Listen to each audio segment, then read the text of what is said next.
கர்த்தருடைய பரிசுத்த நாமத்திற்கு மகிமை உண்டாகட்டும். மறுபடியும் உங்கள் ஒவ்வொருவரையும் சந்திக்கிறதிலே பெரும் மகிழ்ச்சி அடைகிறேன். இந்த நித்திய வெளிச்சம் டிவியின் மூலமாக உங்களை சந்திக்கிறதிலையும் உங்களோடு கர்த்தருடைய வார்த்தையை பகிர்ந்து கொள்ளுகிறதிலையும் கர்த்தர் எனக்கு கொடுத்த நல்ல கிருபைக்காக நான் கர்த்தரை துதிக்கிறேன், கர்த்தரை ஸ்தோத்திரிக்கிறேன், கர்த்தரை மகிமைப்படுத்துகிறேன். இம்மட்டுமாய் கர்த்தர் உங்கள் ஒவ்வொருவரையும் ஆசீர்வதித்து வருகிறார். தொடர்ந்து கர்த்தர் உங்களையும் உங்கள் குடும்பங்களையும் நிச்சயமாய் ஆசீர்வதித்து நடத்துவார் என்பதிலே எந்த சந்தேகமும் இல்லை. கர்த்தர் தாமே நம்முடைய வாழ்க்கையிலே பெரிய காரியங்களை செய்வாராக. இந்த நாளிலேயும் நம் கர்த்தருடைய வார்த்தையை சற்று நேரம் நம்ம தியானிக்க போகிறோம். கர்த்தருடைய வார்த்தை நமக்கு நிச்சயமாக ஆசீர்வாதமாக இருக்கும். நம்முடைய வாழ்க்கையிலே புதிய நம்பிக்கையை, விடுதலையை, ஆசீர்வாதங்களை அது பெற்றுக் கொடுக்கும்.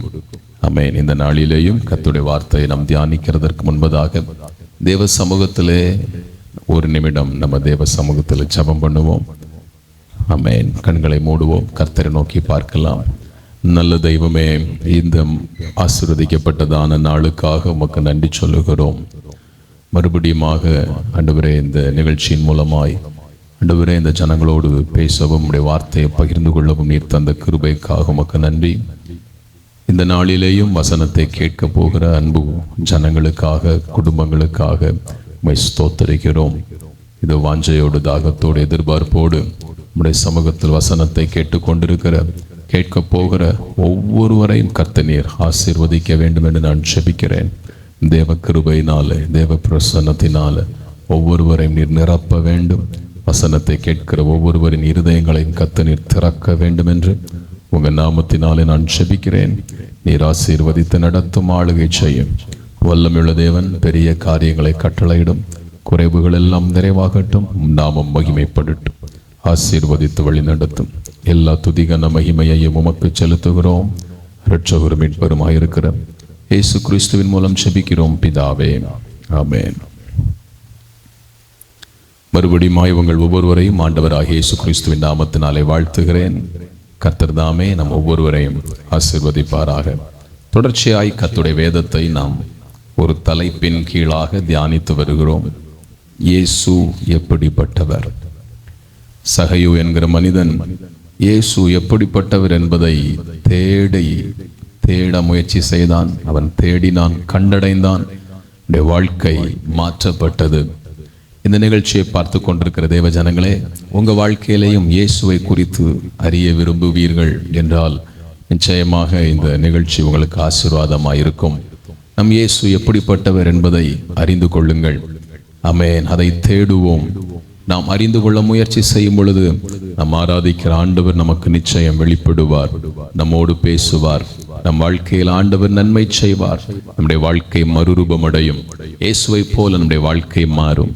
தேவஜனமே, ஆமென். கடந்த நாட்களிலே பல காரியங்கள் ஆண்டவராக இயேசு கிறிஸ்துவை குறித்து நாம் தியானித்து வர கர்த்தர் நமக்கு உதவி செய்து வருகிறார். தொடர்ந்து இந்த நாளிலேயும் ஒரு வேத பகுதியை நாம் தியானித்து நம்ம ஜெபிக்க போகிறோம். ஆமென். வாசிக்கலாமா? யோவான் எழுதின சுவிசேஷம் 8ஆம் அதிகாரம் அதனுடைய 12வது வசனத்தை நான் வாசிக்கிறேன், கவனியுங்கள். யோவான் எழுதின சுவிசேஷம் 8ஆம் அதிகாரம் அதனுடைய 12வது வசனத்தை நான் வாசிக்கிறேன். மறுபடியும் இயேசு ஜனங்களை நோக்கி, நான் உலகத்திற்கு ஒளியாயிருக்கிறேன். என்னை பின்பற்றுகிறவன் இருளிலே நடவாமல் ஜீவ ஒளியை அடைந்திருப்பான் என்றார். மறுபடியும் இந்த வேத வசனத்தை வாசிக்கிறேன். மறுபடியும் இயேசு ஜனங்களை நோக்கி, நான் உலகத்திற்கு ஒளியாயிருக்கிறேன். என்னை பின்பற்றுகிறவன் இருளிலே நடவாமல் ஜீவ ஒளியை அடைந்திருப்பான் என்றார். இந்த வேத பகுதியை கவனிப்பீர்கள் என்று சொன்னால், ஆண்டவராக இயேசு கிறிஸ்துவை குறித்ததான ஒரு திவ்ய சுபாவம் இதில் குறிப்பிடப்பட்டிருக்கிறதை நாம் கவனிக்க முடியும். இதில் ஆண்டவராக இயேசு கிறிஸ்து தன்னை குறித்து ஒரு காரியத்தை சொல்லுகிறார். நான் உலகத்திற்கு ஒளியாய் இருக்கிறேன். ஆண்டவராக இயேசு கிறிஸ்து வெளிச்சம் கொடுக்கிற தெய்வம். இயேசு எப்படிப்பட்டவர்? இயேசு நம்முடைய வாழ்க்கையிலே வெளிச்சம் கொடுக்கிற தெய்வம். வாழ்க்கையை வெளிச்சமாக மாற்றுகிற தெய்வம். நம் வாழ்க்கையை மறுரூபப்படுத்துகிற ஒரு தெய்வம்தான் நம் ஆண்டவராகிய இயேசு கிறிஸ்து என்று வேதம் நமக்கு கற்றுக் கொடுக்கிறது. தேவச்சனமே, இயேசு கிறிஸ்துவை குறித்ததான இந்த வேத பகுதி இயேசு வெளிச்சம் கொடுக்கிற தெய்வம் என்பதை குறித்து இயேசு கிறிஸ்து இந்த உலகத்தில் வருகிறதற்கு முன்பதாகவே, ஆமென், பல 100 ஆண்டுகளுக்கு முன்பதாக ஏசாயா என்கிற தீர்க்கதரிசியின் மூலமாக இந்த வசனம் சொல்லப்பட்டிருக்கிறது. இயேசு கிறிஸ்து இந்த உலகத்திற்கு வந்து ஜனங்களுக்கு வெளிச்சத்தை கொடுக்கும் தெய்வம் என்று ஏசாயா என்கிற தீர்க்கதரிசி இதை குறித்து எழுதியிருக்கிறார். அதையும் வேதாகமத்தில் வாசிக்க முடியும். ஏசாயா தீர்க்கதரிசன புஸ்தகம் 9ஆம் அதிகாரம் அதனுடைய 1-2 வசனங்களை நாம் வாசிப்போம் என்றால் வேதம் நமக்கு இப்படியாய் கற்றுக் கொடுக்கிறது. ஏசாயா எழுதின தீர்க்கதரிசன புஸ்தகம் 9ஆம் அதிகாரம் அதனுடைய 1வது வசனம் 2வது வசனத்தை நீங்கள் வாசிக்கும் பொழுது 2வது வசனத்தை மாத்திரம் வாசிக்கிறேன். இருளில் நடக்கிற ஜனங்கள் பெரிய வெளிச்சத்தை கண்டார்கள் என்று சொல்லப்பட்டிருக்கிறது. இதில் இருக்கிற 1வது வசனத்தையும் 2வது வசனத்தையும் வாசிப்பீர்கள் என்று சொன்னால் நாம் தெளிவாய் கண்டுகொள்ள முடியும். இது ஆண்டவராகிய இயேசு கிறிஸ்துவை குறித்து சொல்லப்பட்ட ஒரு வசனம். இருளில் இருக்கிற ஜனங்களுக்கு ஆண்டவராகிய இயேசு கிறிஸ்து வெளிச்சம் கொடுக்கிற தெய்வம் என்கிறதை இயேசு இந்த உலகத்தில் வருகிறதற்கு முன்பதாகவே, ஆமென், பரிசுத்தவான்களுக்கு ஆண்டவராகிய கர்த்தர் வெளிப்படுத்தி இருக்கிறார். என்னை கேட்கிற தேவ ஜனமே, நாம் ஆராதிக்கிற ஆண்டவர் வெளிச்சத்தை கொடுக்கிற தெய்வம் என்று வாசிக்க முடிகிறது. சங்கீதங்களின் புஸ்தகம் 18ஆம் அதிகாரம் 18ஆம் சங்கீதம் 28ஆம் வசனம் நமக்கு கற்றுக் கொடுக்கிறது. சங்கீதக்காரனாகிய தாவீது சொல்லுகிறார், கர்த்தர் என் இருளை வெளிச்சமாய் மாற்றுகிற தெய்வம் என்று சங்கீதக்காரனாகிய தாவீது, ஆமென், ஆண்டவராகிய கர்த்தர் தன் வாழ்க்கையை எப்படி வெளிச்சமாய் மாற்றுகிறவர் என்று அவர் சொல்லுகிறதை பார்க்கிறோம். மறுபடியுமாய் மீகா தீர்க்கதரிசன புஸ்தகம் 7ஆம் அதிகாரம் 8வது வசனம் 9ஆம் வசனத்தை நீங்கள் கவனிக்கும் பொழுது அதிலேயும் ஒரு பக்தன் சொல்லுகிறார், இருளிலே கர்த்தர் எனக்கு வெளிச்சமாயிருப்பார். இருள் நிறைந்த இடத்துல கர்த்தர் நமக்கு வெளிச்சமாய் இருப்பார் என்று மறுபடியும் அங்கே சொல்லப்பட்டிருக்கிறது. சங்கீதங்களின் புஸ்தகம் 27ஆம் சங்கீதம் 1ஆம் வசனம் சொல்லுகிறது, கர்த்தர் என் வெளிச்சமாயிருக்கிறார். இன்னுமா ஏசாயா தீர்க்கதரிசன புஸ்தகத்தில் வாசிக்கிறோம், கர்த்தர் நமக்கு நித்திய வெளிச்சமாய் இருப்பார். நித்திய வெளிச்சமாய் இருப்பார். ஒரு நாள் 2 நாள் அல்ல, வாழ்க்கை முழுவதும் நித்திய காலமாய் அவர் வெளிச்சம் கொடுக்கிற தெய்வம். ஆம் தேவஜனமே, இந்த டிவியினுடைய பெயர் கூட நித்திய வெளிச்சம் தான். ஏசாயா 60ஆம் அதிகாரம் 19-20 வசனம் சொல்லுகிறது, கர்த்தரே உனக்கு நித்திய வெளிச்சமாயிருப்பார். ஆம் தேவ பிள்ளைகளே, இருளில் இருக்கிற ஜனங்களுக்கு நித்தியமான என்றால் மாறாத என்ற அர்த்தம், நிலையான என்ற அர்த்தம், அழிக்க முடியாத என்ற அர்த்தம். அப்போ தேவனாகிய கர்த்தர் நம் வாழ்க்கையில மாறாத, அதாவது நித்தியமான வெளிச்சத்தை கொடுத்து நம்முடைய வாழ்க்கையை பிரகாசிக்க செய்ய விரும்புகிறார்.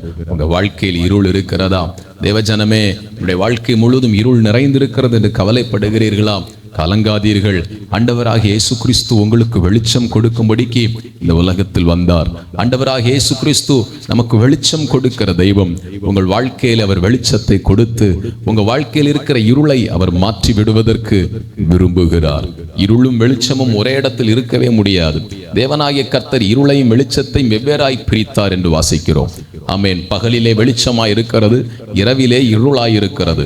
வெளிச்சமும் இருளும் ஒன்றை ஒன்று சந்திக்கவே முடியாது. வெளிச்சம் இருக்கிற இடத்தில் இருள் இருக்காது, இருள் இருக்கிற இடத்தில் வெளிச்சம் இருக்காது. தேவஜனமே, உங்க வாழ்க்கையில் இன்றைக்கு இருள் நிறைந்த ஒரு அனுபவம் இருக்கிறதா?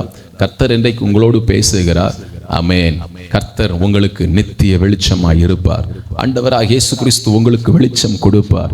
உங்க இருள் மாற்றுவார். வெளிச்சம் வரும்பொழுது இருள் ஓடி போய்விடும். அதே போல இயேசு கிறிஸ்து உங்களுக்குள்ளே வெளிச்சமாய் வரும் பொழுது உங்கள் வாழ்க்கையில் இருக்கிற சகல இருளின் அனுபவங்களிலிருந்தும் ஆண்டவராகிய இயேசு கிறிஸ்து உங்களுக்கு வெளிச்சம் கொடுப்பார் என்பதில் எந்த ஒரு சந்தேகமும் இல்லை.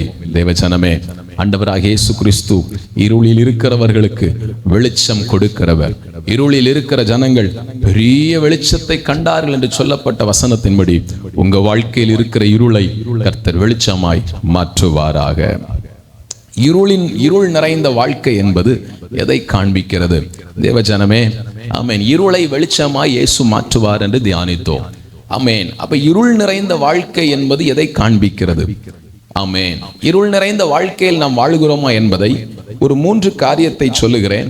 இந்த 3 காரியத்தை வைத்து நாம் இருளில் இருக்கிறோமா என்பதை அடையாளம் கண்டுகொள்ள முடியும். ஆமென். 1, இருள் நிறைந்த வாழ்க்கை என்பது பாவ செயல்களை காண்பிக்கிறது. பாவம் நிறைந்த ஒரு வாழ்க்கையை காண்பிக்கிறது. மீகா தீர்க்கதரிசன புஸ்தகம் 7ஆம் அதிகாரம் 8வது வசனம் 9வது வசனம் நீங்கள் வாசிக்கும் பொழுது ஆமென், வேதம் நமக்கு தெளிவாய் கற்றுக் கொடுக்கிறது. மீகா தீர்க்கதரிசன புஸ்தகம் 7ஆம் அதிகாரம் அதனுடைய 8வது வசனம் 9வது வசனத்திலே நாம் வாசிக்கும் பொழுது 9ஆம் வசனம் சொல்லுகிறது, நான் கர்த்தருக்கு விரோதமாக பாவம் செய்தேன். ஆமென். மறுபடியுமாய் இன்னுமாய் கடைசியில வாசிக்கும் பொழுது, அவர் என்னை வெளிச்சத்திலே கொண்டு வருவார். நான் கர்த்தருக்கு விரோதமாய் பாவம் செய்தேன்.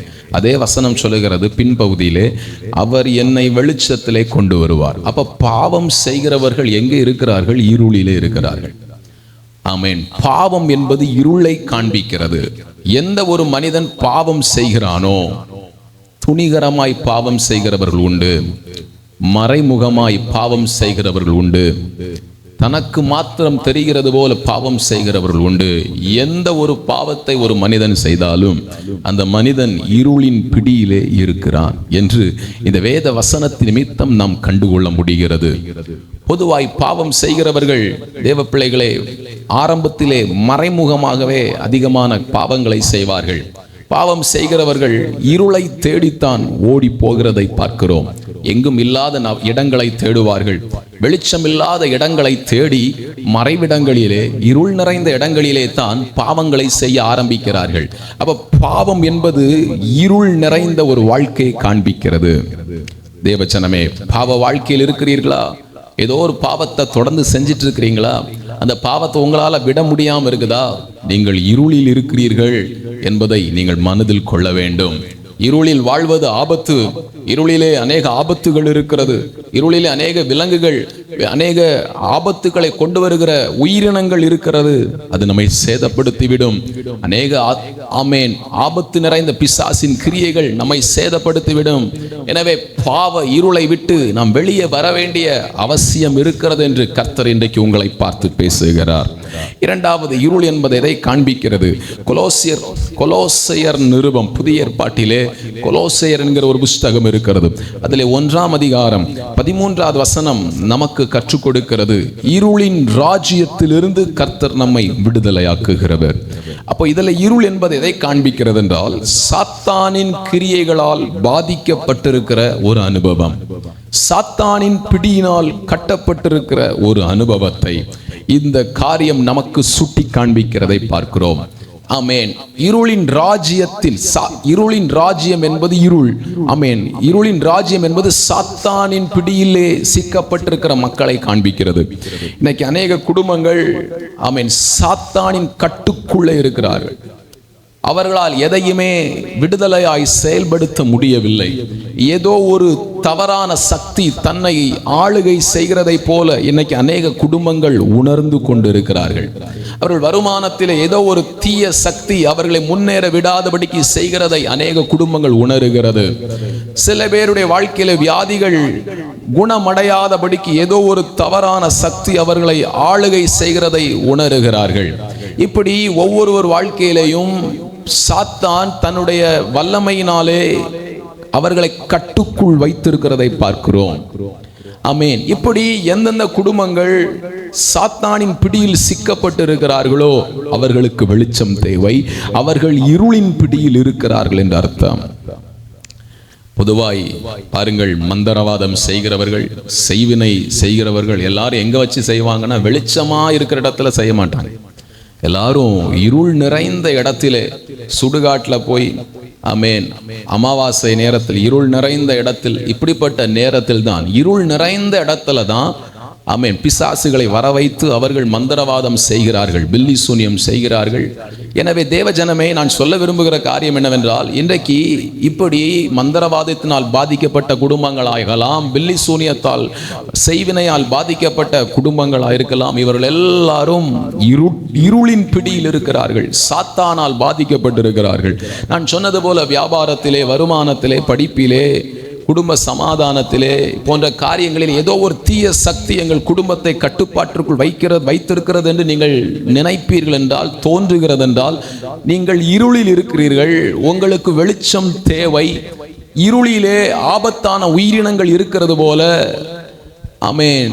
நம்முடைய வாழ்க்கையிலே நம்மை சுற்றிலும் ஆபத்தான பிசாசின் கிரியைகள் இருந்து அது நம்மை சேதப்படுத்த முயற்சி செய்யும். நாம் வெளிச்சத்திற்குள் வர வேண்டும். வெளிச்சமாகிய இயேசுவுக்குள் வர வேண்டும். நம்முடைய வாழ்க்கைக்கு வெளிச்சம் தேவை.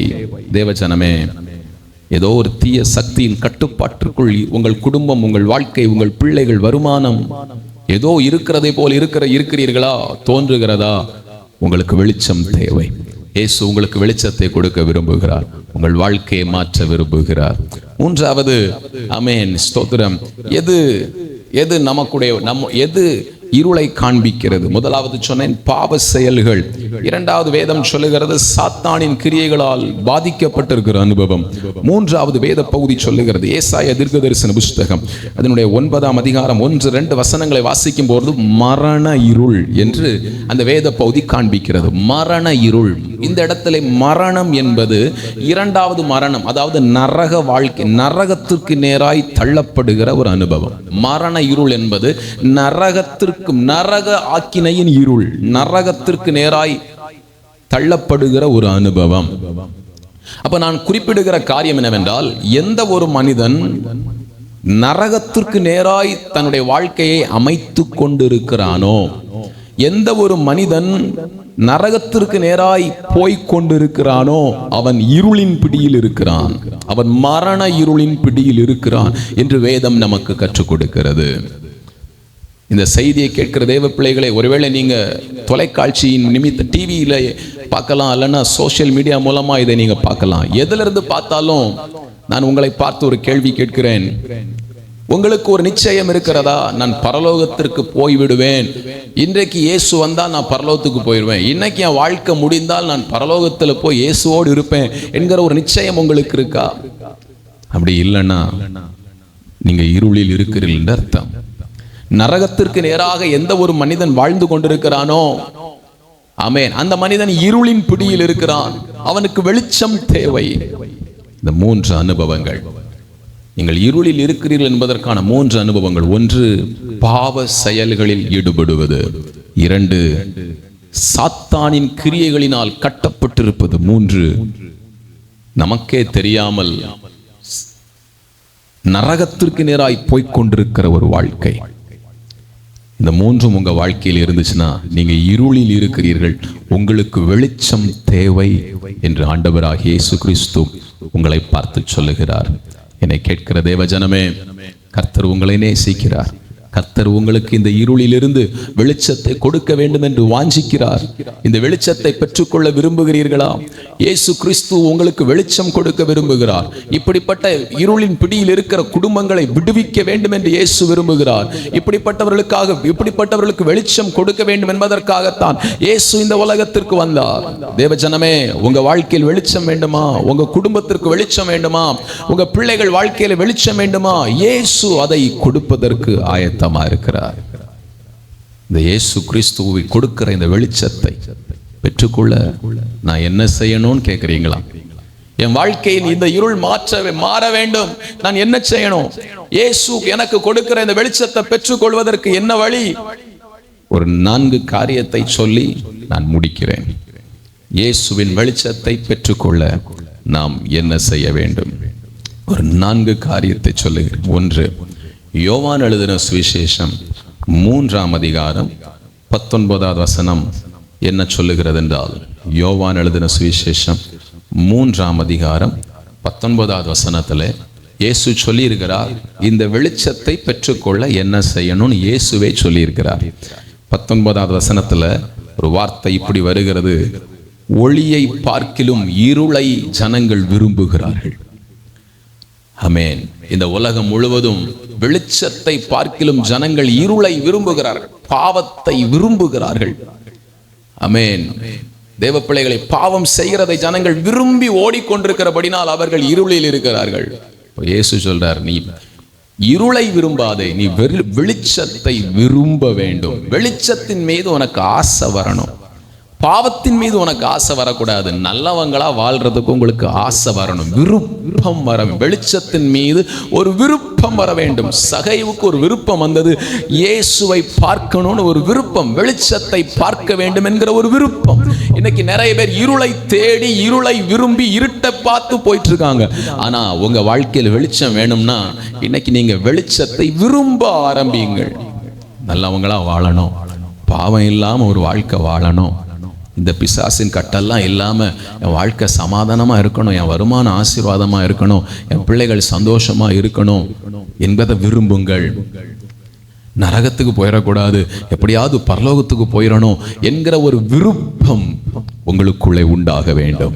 முதலாவது நமக்குள்ளே ஒரு ஆசை உண்டாக வேண்டும். ஒரு மனிதனை பார்த்து ஆண்டவர் கேட்டார், 38 வருஷமா அந்த மனிதன் நடக்க முடியாமல் ஒரு குளத்துக்கு பக்கத்தில் கிடக்கிறார். ஏசு அவனுக்கு பக்கத்தில் வந்துட்டு ஒரு வார்த்தை கேட்கிறார், நீ சுகம் பெற விரும்புகிறாயா அப்படின்னு கேட்கிறார்.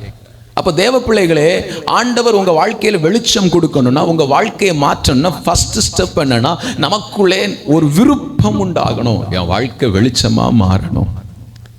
சில பேர் சொல்லுவாங்க, இப்படியே கடைசி வரை இருந்துடணும் அப்படின்னு சொல்லி சில பேர் விரும்புவார்கள். இல்லை தேவ பிள்ளைகளை, முதலாவது உங்களுக்குள்ளே ஒரு விருப்பம் வரட்டும். ஆண்டவர் இந்த நிலைமையிலிருந்து கட்டாயம் உங்களை மாற்ற விரும்புகிறார். எனவே தான் இந்த செய்தியை கேட்டுக்கொண்டிருக்கிறீர்கள் தேவ ஜனமே. ஆமென். கர்த்தர் உங்க வாழ்க்கையில் வெளிச்சம் கொடுக்கணுமா, உங்க இருட்டிலிருந்து விடுதலை வரணுமா, உங்க அடிமைத்தனம் மாறணுமா, இந்த சாத்தானின் கிரியைகளிலிருந்து விடுதலை வரணுமா, விருப்பம் உண்டாகட்டும். இயேசு எனக்கு வெளிச்சத்தை கொடுத்து வாழ்க்கை மறுரூபமாகணும்னு சொல்லி நீங்க விரும்ப ஆரம்பியுங்கள். கர்த்தர் உங்களுக்கு உதவி செய்வார். இரண்டாவது, யோவான் எழுதின சுவிசேஷம் 12ஆம் அதிகாரம் அதனுடைய 35வது வசனம் 36வது வசனத்திலே ஆண்டவராக இயேசு கிறிஸ்து மறுபடியுமாய் இந்த வெளிச்சத்தை பெற்றுக்கொள்வதற்கு என்ன செய்யணும்னு இயேசுவை சொல்லுகிறார்.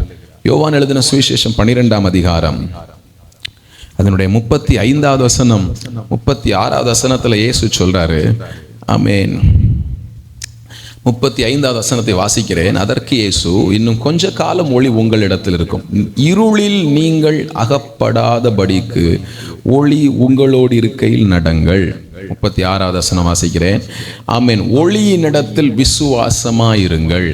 இருளிலே நீங்கள் அகப்படாம இருக்கணும்னா வெளிச்சத்தினிடத்தில் விசுவாசம். வெளிச்சம் யார்? இயேசு. இயேசுவினிடத்தில் விசுவாசம் வைக்க வேண்டும். முதலாவது விரும்ப வேண்டும், இரண்டாவது விசுவாசம் வைக்க வேண்டும். இயேசு என் பாவத்திலிருந்து விடுதலை தருவார். இயேசு இந்த சாத்தானின் கட்டுகளில் இருந்து விடுதலை தருவார். இயேசு என்னை பரலோகத்துக்கு நேராக அழைத்து கொண்டு செல்லுவார். இயேசுவால் எனக்கு விடுதலை கொடுக்க முடியும், இயேசுவால் என் சூழ்நிலையை மாற்ற முடியும் என்கிற ஒரு நம்பிக்கையை கர்த்தர் உங்களுக்கு கொடுக்கட்டும். தேவஜனமே, இயேசு உங்களுக்கு விடுதலை கொடுப்பார், இயேசு உங்களுக்கு அற்புதம் செய்வார். இதை நீங்கள் 100க்கு 100 நம்புங்கள். கட்டாயம் உங்க வாழ்க்கையிலே ஒரு வெளிச்சம் உதிக்கும். இந்த வாரத்தில் உங்கள் வாழ்க்கையில் வெளிச்சம் உதிக்கும். இந்த நாளிலே உங்கள் வாழ்க்கையில் வெளிச்சம் உதிக்கும். நீங்கள் இன்னைக்கு போகிற பிரயாணத்தில் ஒரு வெளிச்சம் உண்டாகும். நீங்க ஆமென் ஸ்தோத்திரம் செய்கிற காரியங்களிலே ஒரு வெளிச்சம் உண்டாகும். இயேசுவை நம்பி செயல்படுங்கள். இயேசு எனக்கு வெளிச்சம் தருவார், இதில் இந்த பிரச்சனையில் இருக்கிற இருளை மாற்றுவார்னு, இயேசு மாற்றுவார்னு நீங்க நம்புங்க. மனுஷனை நம்புகிறதை பார்க்கிறோம். இயேசுவின் மேல் நம்பிக்கையாயிருங்கள். ஆண்டவராகிய இயேசு கிறிஸ்து நிச்சயம் உங்களுக்கு உதவி செய்வார். மூன்றாவது, யோவான் எழுதின சுவிசேஷம் 8ஆம் அதிகாரம் அதனுடைய 12வது வசனம் நமக்கு கற்றுக் கொடுக்கிறது. ஆமென். வெளிச்சம் உண்டாக, இருள் நம்மை விட்டு விலக இயேசுவை சொல்லுகிறார். என்ன சொல்லுகிறார்? யோவான் 8ஆம் அதிகாரம் 12வது வசனத்திலே வாசிக்கிறேன். மறுபடியும் இயேசு ஜனங்களை நோக்கி, நான் உலகத்திற்கு ஒளியாயிருக்கிறேன், என்னை பின்பற்றுகிறவன் இருளிலே நடவாமல் ஜீவ ஒளியை அடைந்திருப்பான் என்றார். மூன்றாவது, இயேசுவை பின்பற்ற வேண்டும். முதலாவது வெளிச்சம் உண்டாக என்ன செய்ய வேண்டும்? விரும்ப வேண்டும், ஆசைப்படணும், வெளிச்சத்தை விரும்ப வேண்டும். இரண்டாவது, விசுவாசிக்க வேண்டும். மூன்றாவது, இயேசுவை, வெளிச்சம் கொடுக்கிற இயேசுவை பின்பற்ற வேண்டும். ஆண்டவராகிய இயேசு கிறிஸ்து உங்களை எப்படி நடத்தி கொண்டு செல்லுகிறார்? ஆமென். அவர் எங்க போனாலும் இயேசுவை பின்பற்றுகிற ஒரு வாழ்க்கை. ஆமென். இயேசு சொல்லுகிறபடி நடக்கிற ஒரு அனுபவம். தேவஜனமே, இயேசுவை பின்பற்ற வேண்டும்.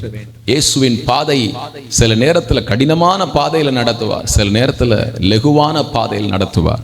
எப்படிப்பட்ட பாதையில் நடத்தினாலும் ஆண்டவராகிய இயேசு கிறிஸ்துவை பின்பற்றுகிற ஒரு அனுபவத்தில் நீங்கள் இருக்கும் பொழுதுதான் தேவஜனமே, ஆண்டவராகிய இயேசு கிறிஸ்து உங்கள் வாழ்க்கையிலே வெளிச்சம் கொடுப்பார். என்ன ஆனாலும் நான் இயேசுவை தான் பின்பற்றுவேன், என்ன ஆனாலும் நான் இயேசுவை ஆராதிப்பேன், என்ன ஆனாலும் சபைக்கு நான் போவேன் என்று சொல்லி முடிவு பரியந்தமும் இயேசுவுக்காக வாழுவேன்னு சொல்லி உங்களை ஒப்பு கொடுங்க. கட்டாயம் உங்க வாழ்க்கையில் தேவ பிள்ளைகளே வெளிச்சம் உண்டாகும் என்பதிலே எந்த சந்தேகம் இல்லை. கடைசியா ஒரு காரியத்தை சொல்லி முடிக்கிறேன். யோவான் எழுதின சுவிசேஷம் 3ஆம் அதிகாரம் அதனுடைய 20வது வசனம் நமக்கு கற்றுக் கொடுக்கிறது. யோவான் எழுதின சுவிசேஷம் 3ஆம் அதிகாரம் அதனுடைய 20வது வசனத்துல ஆண்டவராகிய இயேசு கிறிஸ்து சொல்லுகிறார், 21ஆம் வசனத்துல சொல்லுகிறார், சத்தியத்தின்படி செய்கிறவன் எவனோ அவன் ஒளியினிடத்தில் வருகிறான் என்று இயேசு சொல்லுகிறார். சத்தியத்தின்படி செய்கிறவன். சத்தியம் என்பது என்ன? இயேசு சொன்னார், நானே சத்தியம். சங்கீதம் 119 சங்கீதம் 142 வசனம் சொல்லுகிறது, வசனமே சத்தியம். கர்த்தருடைய வசனம் தான் சத்தியம். கர்த்தருடைய வசனத்தின்படி செய்கிறவன் எவனோ, ஆமென், கர்த்தருடைய வசனத்தின்படி நடக்கிறவன் எவனோ அவனே, ஆமென், அவனுடைய வாழ்க்கையில வெளிச்சம் உண்டாகிறது. முடிவு பரியந்தம் கர்த்தரை ஆராதிக்கணும், தேடணும், இயேசு நடத்துகிற மாதிரி நடக்கணும். கடைசியில் என்னன்னா வசனத்துக்கு கீழ்ப்படியணும்.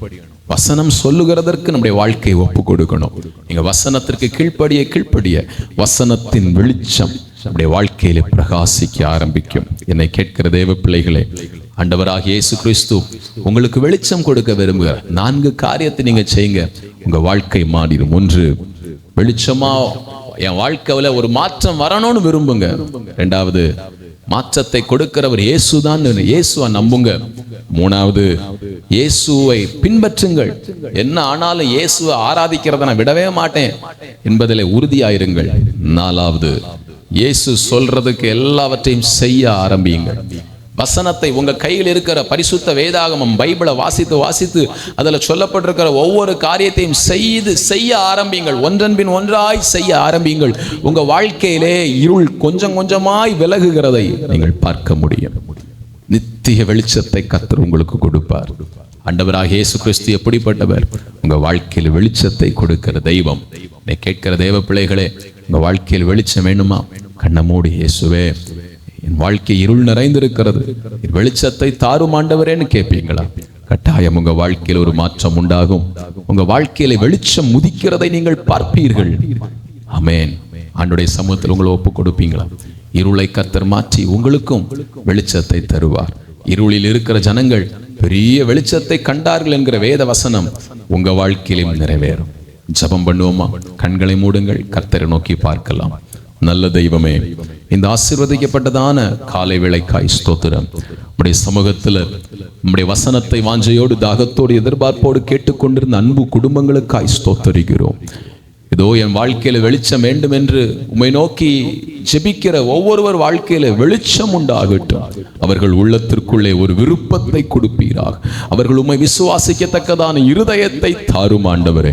உம்மை ஆராதிக்கவும் உம்மை முடிவு வரையும் பின்பற்றுவதற்கு என் தேவனாகிய கர்த்தர் அவர்களுக்கு உதவி செய்தருள வேண்டும் என்று ஜெபிக்கிறோம். வேத வசனத்தை வாசித்து அதை ஒவ்வொன்றாய் செய்ய ஆரம்பிக்க கிருபை தாரும். இதோ ஜெபிக்கிற ஒவ்வொருவர் வாழ்க்கையில் இப்பொழுதே ஒரு வெளிச்சம் உண்டாகட்டும் ஆண்டவரே. வெளிச்சம் உதிப்பதாக தெய்வீக பிரசன்னம் ஒவ்வொரு வாழ்க்கையிலும் சூழ்ந்து கொள்ளட்டும். இன்னைக்கு இவங்க எடுத்துக்கொள்ளுகிற ஒவ்வொரு பிரயாசங்களையும் கர்த்தர் நீர் வாய்க்க பண்ண ஜெபிக்கிறோம். தொடர்ந்து உம்மை அறிந்து கொள்ள கிருபை தாரும். உங்க நாமம் மகிமைப்படட்டும். ஆசீர்வதித்து நடத்தும். எல்லா துதிகன மகிமையையும் உமக்கு செலுத்துகிறோம். இரட்சகர் மீட்பெருமாய் இருக்கிற இயேசு கிறிஸ்துவின் மூலம் ஜெபிக்கிறோம் பிதாவே, ஆமென். ஆம் தேவ பிள்ளைகளே, கர்த்தர் உங்களை ஆசீர்வதிப்பார். தொடர்ந்து ஜெபியுங்கள். கர்த்தர் தாமே உங்களை நடத்துவாராக. ஆமென்.